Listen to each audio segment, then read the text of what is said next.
Deer বিয়াস, আসসালামু আলাইকুম। তো আশা করি সকলেই ভালো আছেন। তো আপনারা ভিডিও যে দেখতে আছেন, এটা পুকুরে খেয়ে দেওয়া হচ্ছে। তো এই পুকুর থেকে আমরা পাবদা মাছ আপনার ট্যাঙ্কিতে নিয়ে এটা সাপ্লাই দিব। তো আপনারা সম্পূর্ণ ভিডিওটা দেখেন, তাহলে আপনারা বিষয়টা বুঝতে পারবেন। দেখেন, এই পুকুরে খেয়ে দেওয়া হচ্ছে। এই পুকুরে 3 লক্ষ পাবদা মাছের রেণু ছাড়া হয়েছিল।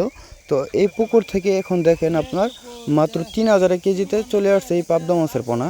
তো এই পাবদা মাছের পোনা আমরা সাপ্লাই দিব, যেটা হচ্ছে বরিশাল পটুয়াখালী সাপ্লাই দিব। তো এই মাছগুলো পুকুর থেকে তুলে ট্যাঙ্কিতে নিয়ে শাওয়ারিং খাওয়ায়, তারপর আমরা এই মাছগুলি প্যাকেটিং করে আমরা তাদের কাছে সাপ্লাই দিয়ে দিব। তো আপনারা পাবদা মাছ কীভাবে চাষ করবেন? পাবদা মাছ চাষ করার ক্ষেত্রে যদি আপনারা রেণু চাষ করেন, ওই ক্ষেত্রে আপনার নতুন বা পুরাতন পুকুর হয়, আপনারা পুকুরটা শুকিয়ে নেবেন। কারণ রেণু মাছ কোনো ধরনের পুরাতন পুকুরে চাষ করার ক্ষেত্রে আপনার পুকুরটা শুকিয়ে নিতে হবে, এটা 100% নিতেই হবে। নিয়ে পুকুরটা শুকিয়ে পুকুরে চুন সার প্রয়োগ করে আপনারা পুকুরে রেণু দিয়ে দিতে পারেন। এবং কি অন্য কোনো মাছ যে পুকুর না থাকতে পারে, যে পুকুরে আপনারা রেণুপোনা চাষ করবেন, সেই পুকুরে অন্য কোনো মাছ দিয়ে রাখতে পারবেন না, শুধু একাধিক রেণুই থাকতে হবে। এবং ব্যাঙ, পোকা মাকড়, সাপ এগুলো আপনাদের দেখে রাখতে হবে, যে এগুলো পুকুরে যে না আশ্রয় পায়। তো পোকা মাকড়ের জন্য আপনার মেডিসিন আছে, এগুলো পুকুরে প্রয়োগ করতে পারেন। তো আপনারা আমাদের কাছ থেকে সকল বিস্তারিত তথ্য জেনে নিতে পারবেন, কিভাবে রেণু মাছ চাষ করবেন, কিভাবে পোনা মাছ চাষ করবেন। তো পোনা মাছের চাষ করার ক্ষেত্রেও আপনারা মিশ্র পদ্ধতিতে চাষ করতে পারেন, একক পদ্ধতিতে চাষ করতে পারেন। তো এই দেখেন, আমরা এগুলো মাছ পুকুর থেকে খেউ দিয়ে আমরা এই ব্যাগে করে আমরা ট্যাঙ্কিতে নেওয়ার পরে আপনাকে পুরো ভিডিওতে দেখানো হবে কিভাবে আমরা অক্সিজেন প্যাকেট করে আমরা মাছের পোনাগুলো সাপ্লাই দিয়ে থাকি।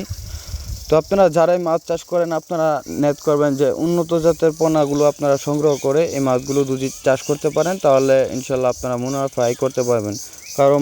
কারণ বুট মাছের যদি মান ভালো থাকে, তাহলে পোনাগুলো ভালো হয়।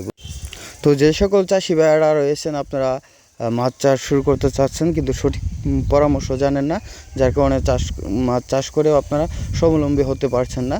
তো তারা আমাদের ভিডিওতে স্ক্রিন নাম্বারে আমাদের কাছ থেকে যোগাযোগ করে উন্নত জাতের পোনা আপনারা ক্রয় করতে পারেন।